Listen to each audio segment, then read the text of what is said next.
कापड तर पहा, खरंच सांगतो तुम्हाला, असं कापड आणि कोणाकडे नाही मिळणार. ठीक आहे ठीक आहे, हे सर्व तर आमच्या दासी वापरतात. तुमच्यापाशी जर एखादं किनखापचं कापड किंवा पश्मिना शाली असतील तर त्या दाखवा. हो हो, पहा ना.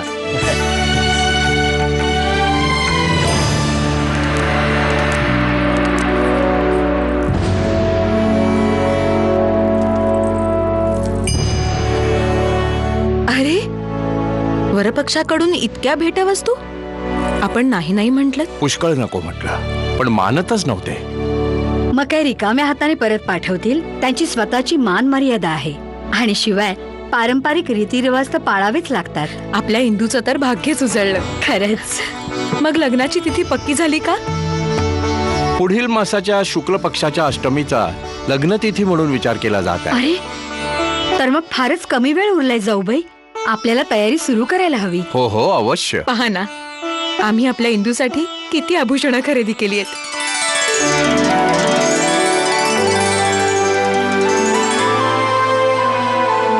आहेत तर खूपच सुंदर, पण तिला दाखवलीत का जी हे घालणार आहे? नाही, तिला दाखवायचे. आहे कुठे आमची इंदू? ती इथेच कुठे बाहेर खेळत असेल. मंदिरा, काय राणी साहेब, जरा इंदूला बोलवून आण. राणी साहेब, इंदू आणि प्राचीला मनू तिच्या संग घाटाकडे घेऊन गेली. घाटावर?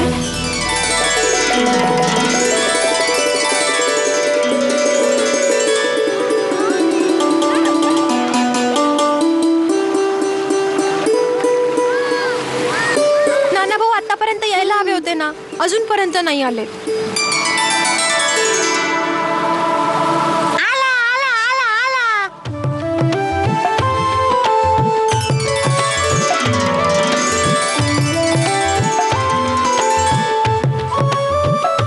पाहिलंस, मी म्हणत होते ना, नाना भाऊ भाऊजींना नक्की घेऊन येतील.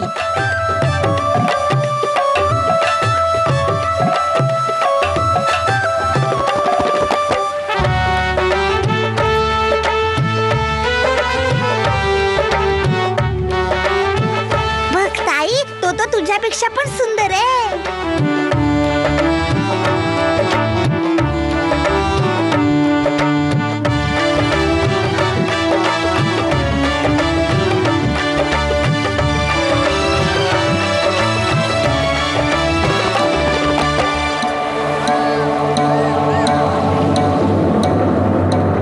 आया, भाऊजी तो तिकडे गेले. नाही नाही प्राची, तो नाना भाऊंच्या सोबत थोडाच आला होता, त्यांच्या बरोबर तर हा आलाय. हा तर आपल्या मनाचा मोठेपणा आहे की आपण आमच्यासारख्या व्यक्तीची प्रशंसा करताय. अगं, हा तर म्हातारा आहे. नाना भाऊंना पण असेच आहेत. सांगितलं होतं नवरदेवाला आणा, पण त्याच्या वडिलांनाच घेऊन आले. परंतु हे तर आमच्या समस्त परिवाराचं आणि आमच्या इंदूचं सौभाग्य आहे की तिला आपल्यासारखा रुबाबदार वर मिळतोय.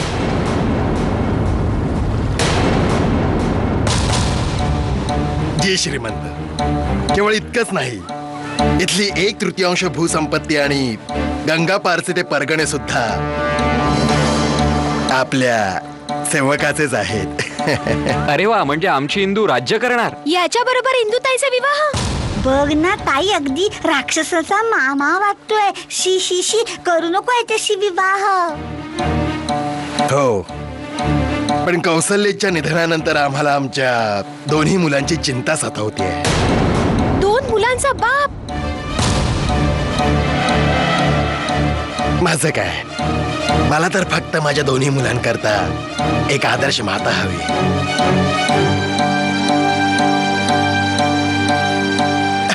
चला व आपल्याला घाट आणि मंदिर दाखवतो.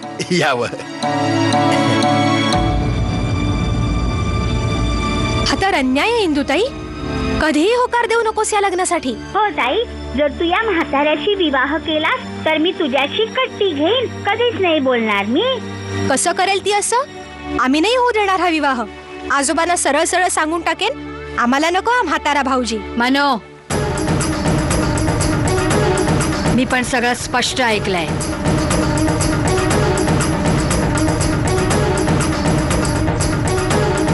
तुला लाज नाही वाटली आमच्या जावई बापूंबद्दल असं अशोभनीय वक्तव्य करताना? देव न करो वर पक्षाला या गोष्टीची गंधवार्ता जरी लागली तर चांगला मुलगा हातचा निसटून जाईल. चांगलं होईल जर असा मुलगा निसटून गेला तर राजी साहेब. तुम्ही पाहिलं नाहीत ते माझ्या अप्पांपेक्षाही मोठे आहेत आणि त्यांना 2-2 मुलं पण आहेत. हो ना आजी, मनोदीदीचं बरोबर आहे. तुम्ही त्याला नाही पाहिलं, आत्ताच तर गेला. काळा काळा आणि पांढऱ्या मिशा. आपण त्याला पाहिलं असतं तर घाबरून गेला असतात. हो ना मनोताई? गप. आणि तुम्हा दोघींची हिंमत कशी झाली की तुम्ही मला न सांगता घाटावर निघून आलात?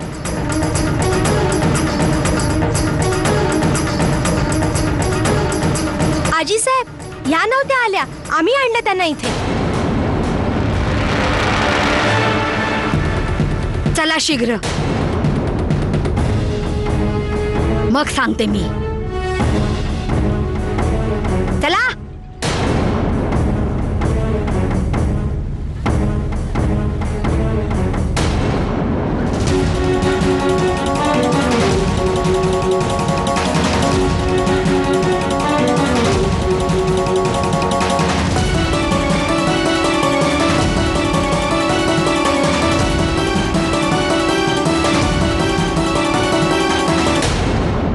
श्रीमंत सरकारांचा विजय असो.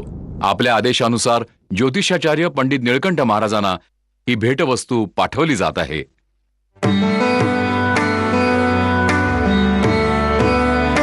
ठीक आहे. याशिवाय आमचा निरोप पण द्यावा की इंदूचं लग्न जुळवल्याबद्दल आम्ही त्यांचे अत्यंत आभारी आहोत आणि शीघ्रच त्यांची आवश्यकता आम्हास पुन्हा भासेल. जशी आज्ञा श्रीमंत सरकार. श्रीमंत सरकार, क्षमा असावी, परंतु ज्योतिषाचार्यांची शीघ्र आवश्यकता का भासेल? मोरोपंत, तुम्हाला तर कुठली आमची चिंता नाहीच आहे. अरे देवा, श्रीमंत सरकार, सेवकाकडून काही अपराध घडला का? अपराध नाही तर काय. आजवर इतकंही नाही करू शकलात की मनूची कधी कुंडली जुळवून पाहिली? श्रीमंत सरकार, पिठूरच्या शास्त्रीजींनी तर पिठूरच काय, न जाणो कुठून कुठून लोक निळकंठ शास्त्रींपाशी कुंडली जुळवून घ्यायला येतात आणि तुम्ही इथे राहूनही त्यांच्याशी संपर्क नाही साधला. जा मोरोपंत, आमच्यासाठी इतकं तरी करा आणि एक गोष्ट ध्यानात ठेवा, मनूचा विवाह पण आम्ही इंदूप्रमाणेच प्रतिष्ठावान घराण्यातच करू. श्रीमंत सरकार, घोडागाडी तयार आहे. मोरोपंत, आम्ही कमिशनर रेटला जातोय. पिठूरच्या संदर्भात मोर्ल्यांशी विचारविनिमय करणं आवश्यक झालंय.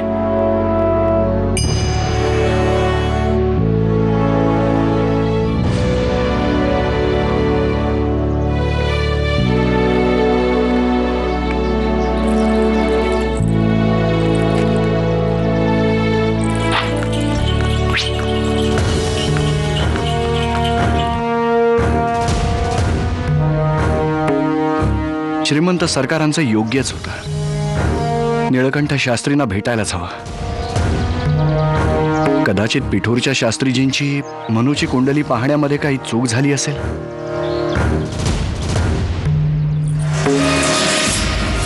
चल प्राची. काय झालं इंदू बाळा? अरे तुम्ही सगळे कुठे गेला होतात? जेवण वाढायला घेते, चला बघू. नको आई, आम्हाला भूक नाहीये.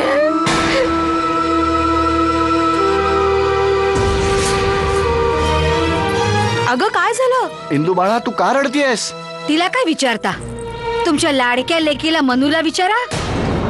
हिनच तिला फूस लावून नेलं होतं. फूस लावून नेलं होतं? काय झालं वहिनी साहेब, नीट सांगा ना. तुमची मनू इंदूला तिचा नवरा दाखवायला घेऊन गेली होती. मनू? होय अप्पा, मी घेऊन गेले होते, पण त्याचं आम्हाला अजिबात दुःख नाहीये. बरं झालं अप्पा, आम्ही त्यांना पाहिलं. ते तर आपल्यापेक्षा पण मोठे आहेत आणि त्यांना 2-2 मुलं आहेत. काय माहित आपली इंदुताई तिथे कशी सुखी राहील ते. ह्या सगळ्या गोष्टी तुला कोणी सांगितलं? ते स्वतःच सांगत होते आपल्या नाना भाऊंना. माझं काय, माझ्या 2 मुलांसाठी एका आदर्श मातेची आवश्यकता आहे. आम्हाला तर त्यांचे हे बोलणं ऐकून खूप राग आला. दुसऱ्यांच्या गोष्टींचा खूपच राग येत असतो तुला. कधी स्वतःकडे पाहिलंस काय काय करतेस ते? हिने आधी नानाला बहकवलं की त्याने चुपचाप शामरावला घेऊन यावं. मग याला बहकवलं की चला जाऊन नवरदेवाला पाहून येऊया. आणि आता तर हे चाललंय मोरोपंत की ही इंदूला समजावतीये की तिने हे लग्न मुळीच करू नये. ते तर मी अजूनही म्हणते. इतक्या म्हाताऱ्या माणसाबरोबर का कोणी लग्न करावं? मनो, आता तू ज्येष्ठांना दुरुत्तर करू लागलीस. ही अशीच आपली परंपरा आहे. प्राचीन काळापासून हेच चालत आलंय. असू देत ही परंपरा, परंतु आम्ही ही परंपरा अजिबात नाही मानणार. पाहिलत मोरोपंत, ही आहे तिची लक्षणं. आता ही पूर्वजांनी केलेल्या नियमांचाही विद्रोह करत आहे. जर तुम्ही हिला अशा प्रकारे सैल सोडलत ना तर एक दिवस ही मुलगी आमच्या प्राची आणि इंदूला पण बर्बाद करून टाकेल. पण आजी साहेब, मी बस, खूप झालं. कंटाळलोय तुझ्या या अशा वागण्यानं. पण अप्पा, चुप. आता एकही शब्द नाही.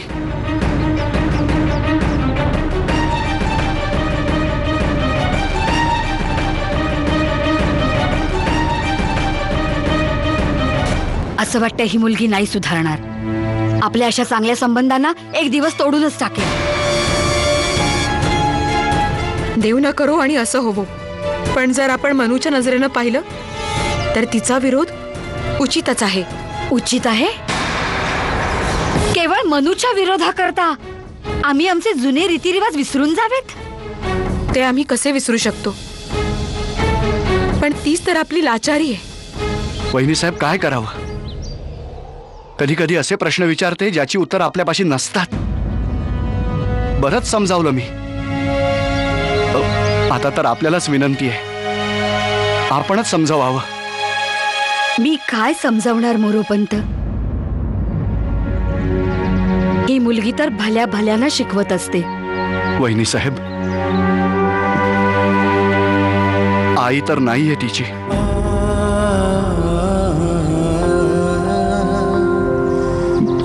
आपणच सांगावं. कुणाला सांगू समजवायला?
पण कौसल्याच्या निधनानंतर आम्हाला आमच्या दोन्ही मुलांची चिंता सतावते. मला तर फक्त माझ्या दोन्ही मुलांकरता एक आदर्श माता हवी.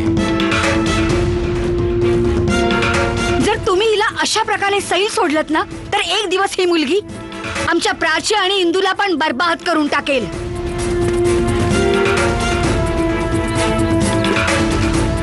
तुम्ही दोघी इथे काय करताय? इथे या. मनू, तू पण बाळा.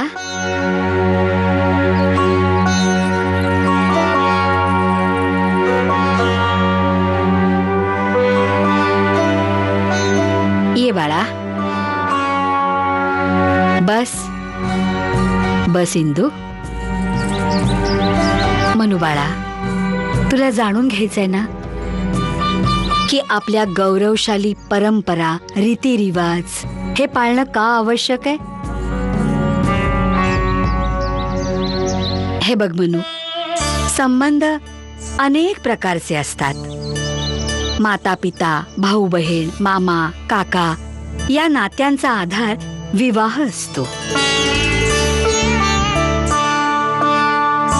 आणि विवाहासारख्या पवित्र बंधनाने फक्त दोन कुटुंबांचंच मिलन होत नसतं. उलट दोन वेगवेगळे वंश, संस्कृती आणि त्यांच्या विचारांचा संगम होतो. आजीसाहेब, आम्ही विवाहाला विरोध करत नाही आहोत, पण आपली इंदुताई किती लहान आहे आणि त्यांच्या होणाऱ्या पतीचं वय तर. बाळा, विवाहासाठी वराचं वय नव्हे, घराणं आणि गुणांना महत्व असतं. वराचं घराणं बरोबरीचं असलं आणि गुण असतील तर वयाचं महत्व राहत नाही.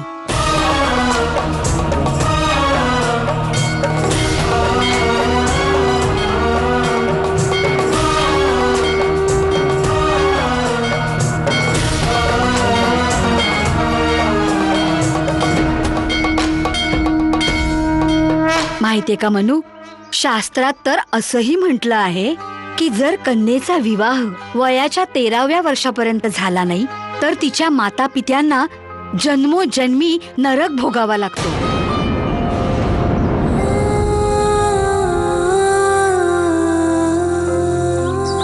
माता पित्यांना नरकात जावं लागतं?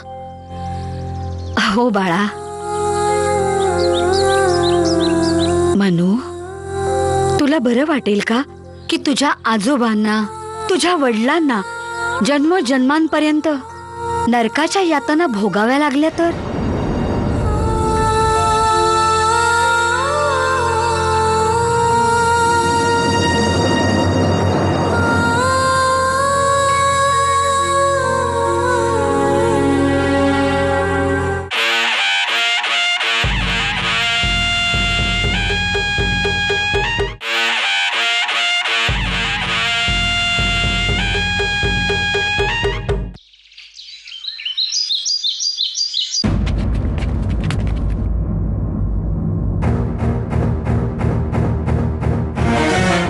जर कन्येचा विवाह वयाच्या 13व्या वर्षापर्यंत झाला नाही तर तिच्या माता पित्यांना जन्मोजन्मी नरक भोगावा लागतो.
आप्पा, मला कळलं आता. मी माझ्या आप्पांना कधी नरकात जाऊ नाही देणार, कधीच नाही.